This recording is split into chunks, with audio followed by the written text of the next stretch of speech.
నమస్కారం అండి.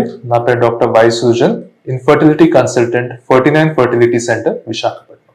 ఇవాళ పేషెంట్స్ మనల్ని కామన్గా అడిగే కొన్ని క్వశ్చన్స్ ని నేను తీసుకుంటాను. అందులో మీకు రిలవెంట్ ఇన్ఫర్మేషన్ నేను మీకు చెప్పడం జరుగుతుంది.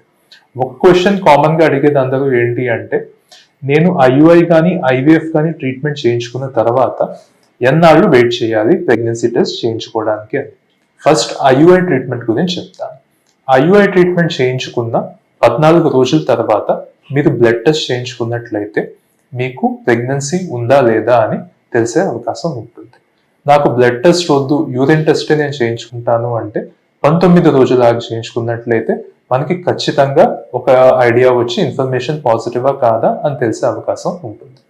అదే ఐవీఎఫ్ ట్రీట్మెంట్ చేయించుకున్నట్లయితే ఖచ్చితంగా 14 రోజుల తర్వాత మనం బ్లడ్ టెస్ట్ చేసి బాడీలో బీటా హెచ్సిజి అనే ఒక హార్మోన్ ఉంటుంది.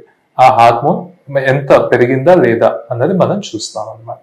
ఒకవేళ అది పెరిగింది బాగుంది అనుకున్నట్లయితే ఒక 2 days తర్వాత మళ్ళీ రిపీట్ చేసి అది డబుల్ అవుతుందా లేదా చూస్తాం. ఈ రెండు అయినట్లయితే మనకి ప్రెగ్నెన్సీ హెల్తీగా ఉందని అర్థం అవ్వడం జరుగుతుంది.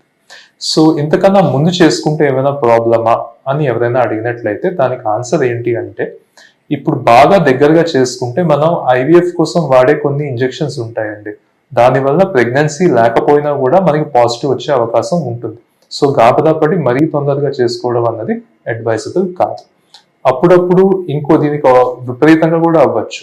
హార్మోన్ లెవెల్ అడిక్వేట్ గా పెరగకపోవడం వలన ప్రెగ్నెన్సీ ఉండి కూడా ఫాల్స్ నెగటివ్, అంటే ప్రెగ్నెన్సీ ఉండి కూడా మనకి నెగటివ్ వచ్చే అవకాశం కూడా ఉంటుంది మనం గాబరా పడి తొందరగా చేసుకున్నట్లయితే. సో అల్టిమేట్ గా నా సలహా ఏంటి, మేము పాటించే ప్రొసీజర్ ఏంటి అంటే, మీరు ప్రొసీజర్ చేయించుకున్న తర్వాత ఐయుఐ ఐవీఎఫ్ కల్లా ఖచ్చితంగా 2 వారాలు దయచేసి ఓపిక పట్టాల్సి ఉంటుంది. మీకు కరెక్ట్ గా క్లియర్ గా యాక్యురేట్ గా రిజల్ట్ ఏంటి అనేది తెలియడం కోసం. ఒకసారి మనకి పాజిటివ్ వచ్చిన తర్వాత మళ్ళీ 6 weeks కి అలాగే ఒకసారి స్కాన్ చేస్తాం. స్కాన్ చేసి అప్పుడు గర్భసంచి లోపల జెస్టేషనల్ సాక్ ఫామ్ అయిందా, తర్వాత బేబీ ఫామ్ అయిందా, బేబీలో హార్ట్ బీట్ వచ్చిందా, ఇవన్నీ కూడా చూడటం జరుగుతుంది. So I hope all this information me doubts అన్ని క్లియర్ చేస్తారని. Thank you very much.